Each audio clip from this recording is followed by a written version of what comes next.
Buenas noches y bienvenidos a Radio Intensa. Esta noche, las luces se apagan, los invitamos a un viaje diferente.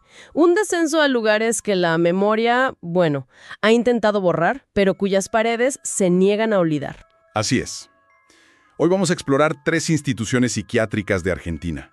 Espacios que nacieron con la promesa de la cura y terminaron convirtiéndose en sinónimo de encierro, de sufrimiento. De abandono. Las historias que vamos a desgranar no son solo leyendas urbanas, son el eco de testimonios, de vivencias que se quedaron ahí, impregnadas en el aire. Nuestro análisis de esta noche busca entender qué sucede cuando el dolor se vuelve eterno, qué presencias se niegan a marcharse de los pasillos donde alguna vez deambularon.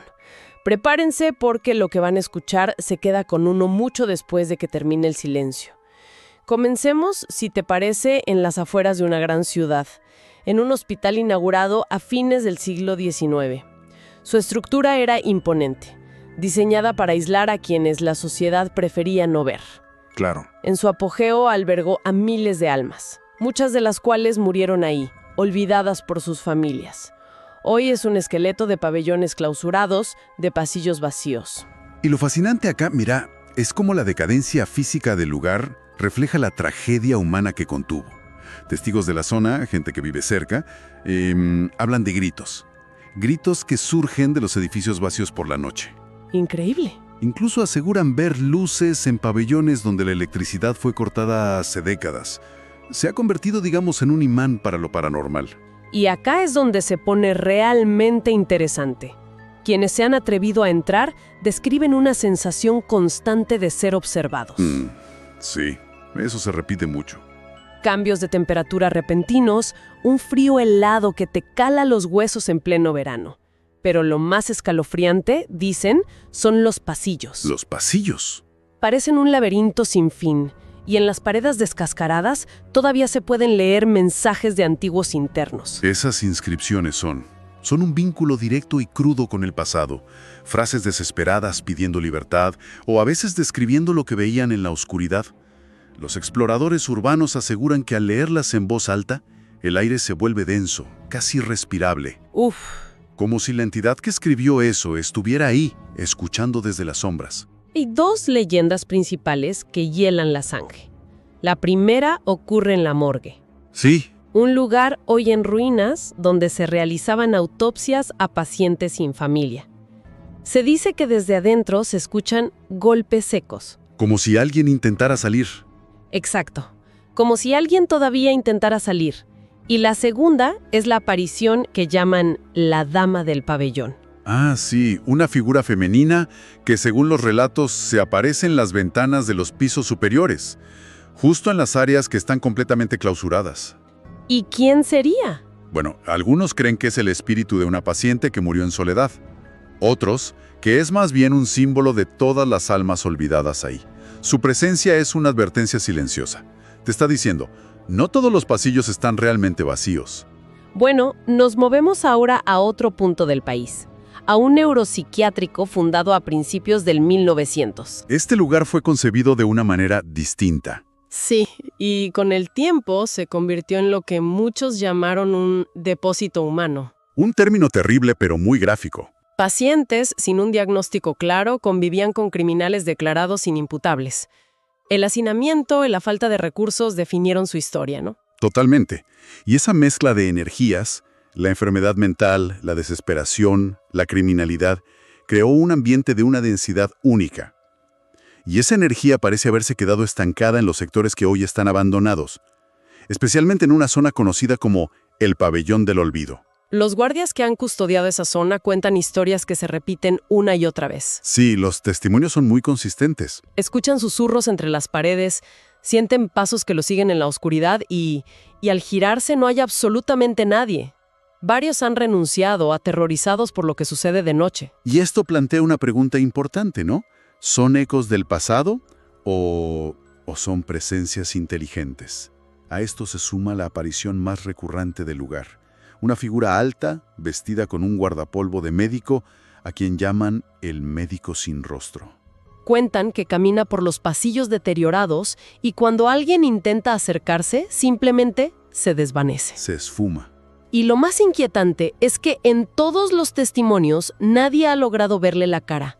Es como una sombra del deber incumplido, un fantasma de la medicina que no pudo curar.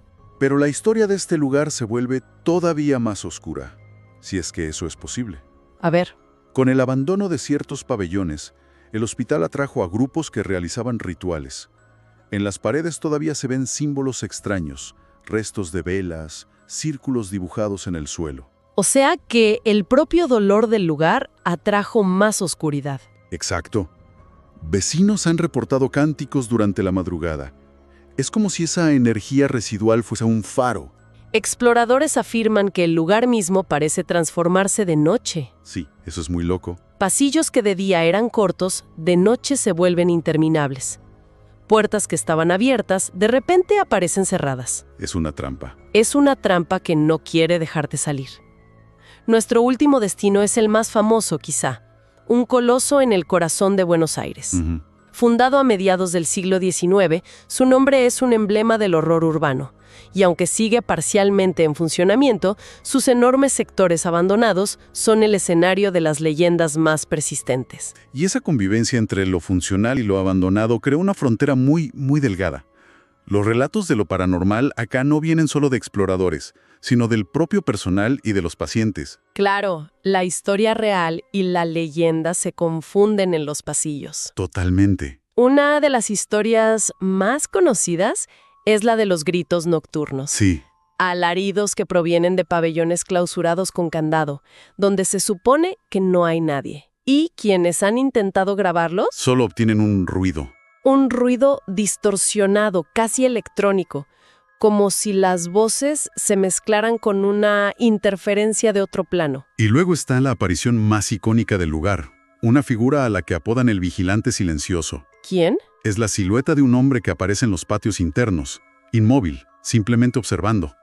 Nadie sabe quién fue, pero su presencia es una constante en los relatos. Un guardián espectral. Un guardián espectral en un hospital que nunca descansa. Entonces, ¿qué significa todo esto? Para mí, lo más estremecedor se encuentra al explorar los archivos abandonados. Fichas médicas de hace más de 70 años, amarillentas por el tiempo. Ahí está el verdadero terror. Ahí está. Cuentan historias de personas encerradas de por vida, por diagnósticos que hoy, serían considerados menores. Claro. Y junto a ellos, objetos personales, zapatos, fotos, cartas que nunca llegaron a su destino. Ese es el verdadero horror. No es solo una historia de fantasmas, es una tragedia humana documentada. Incluso en los talleres de arte que se organizaron para traer algo de vida a los pabellones activos, los participantes sentían presencias, veían figuras borrosas en las fotos de los eventos. Es que el pasado se niega a ser borrado. Se niega, está ahí, presente. 3 lugares, 3 historias de abandono. El sanatorio de las afueras con sus lamentos, el depósito de almas con sus rituales y este laberinto de la capital, donde el pasado y el presente conviven de forma imposible. ¿Y el hilo conductor es siempre el mismo? El sufrimiento humano. El sufrimiento humano que deja una huella imborrable. Y esto nos deja con una última reflexión. Quizás estos lugares no están embrujados en el sentido tradicional. Entonces, ¿qué son? Quizás son enormes baterías de energía emocional. El dolor, el miedo, la desesperación de miles de personas, concentrados durante décadas, hasta que esa energía se vuelve tan densa que puede manifestarse. El verdadero horror no serían los fantasmas, sino la certeza de la historia humana que los creó. Gracias a toda la audiencia de Radio Intensa por habernos acompañado en este recorrido. Esperamos que estas historias los inviten a reflexionar sobre cómo los lugares guardan la memoria de quienes los habitaron. Recuerden suscribirse, darle like y dejar sus comentarios. Nos interesa mucho saber qué piensan. Gracias por acompañarnos. Descansen, si pueden.